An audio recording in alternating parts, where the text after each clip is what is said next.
मोर प्रिय पिलामाने आशा करी समस्ते बहुत ही भलरे थिबो एवं आपणकर परिवार भी प्रायतः समस्ते बहुत ही भलरे थिबे। फाइनली ओएसएसटीईटी रो मध्य नोटिफिकेशन आपणको पई पब्लिश हे गला एवं ओएसएसटीईटी हो कि ओटीईटी परीक्षा हो डिस्क्वालिफाई रो प्रश्न ही नहीं। सबु सांगो जे भी आपणकर बीएड किंबा बीपीईडी करूछंती खाली तांको एही वीडियोटी को देखिबा पई कहि देबे। यूट्यूब रे सर्च करिवे OSSTET planning video by Laxmidhar sir ए गोटिए वीडियो को देखंतु डिस्क्वालिफाई रो प्रश्न ही नहीं। ठीक अछि सबुदिन क्लास आपणको पई लक्ष्मीधर सर ऑफिशियल एप्लीकेशन ने करा होछि। आपणको सबु लिंक आपणको दरकार इन ए वीडियो रो डिस्क्रिप्शन रे आपणको सबु लिंक मिलि जिवो किंबा ओडिसा रो सबुठारु बडो टेलीग्राम ग्रुप रहिछि ओडिसा टीचर एसोसिएशन जो ग्रुप रे 2,19,000 रु अधिक पिला अछंती से ग्रुप रे आपण जॉइन हेबे।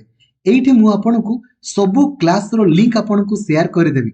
जदि आपण व्हाट्सएप यूज करूछंती तले 8895154969 ए नंबर खाली आपण हाई लिखि देबे।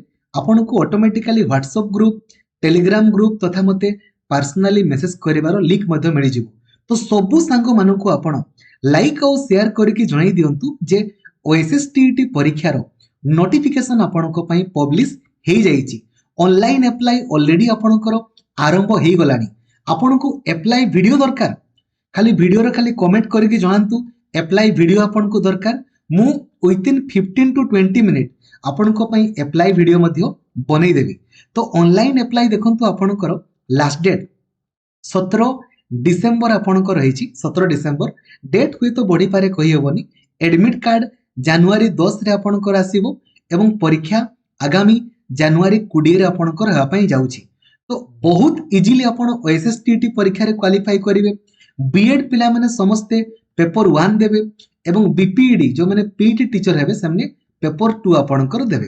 ठीक अछि एवं समस्ते जदि आपण खाली बीएड एडमिशन करिसंती ना BEd first year BEd second year किबा बीएड कंप्लीट करिसंती आपण भी अप्लाई करि पारिबे। ठीक अछि समस्त को जणाई दियंतु जे ओएसएसटीईटी ऑनलाइन अप्लाई आरंभ हे गला।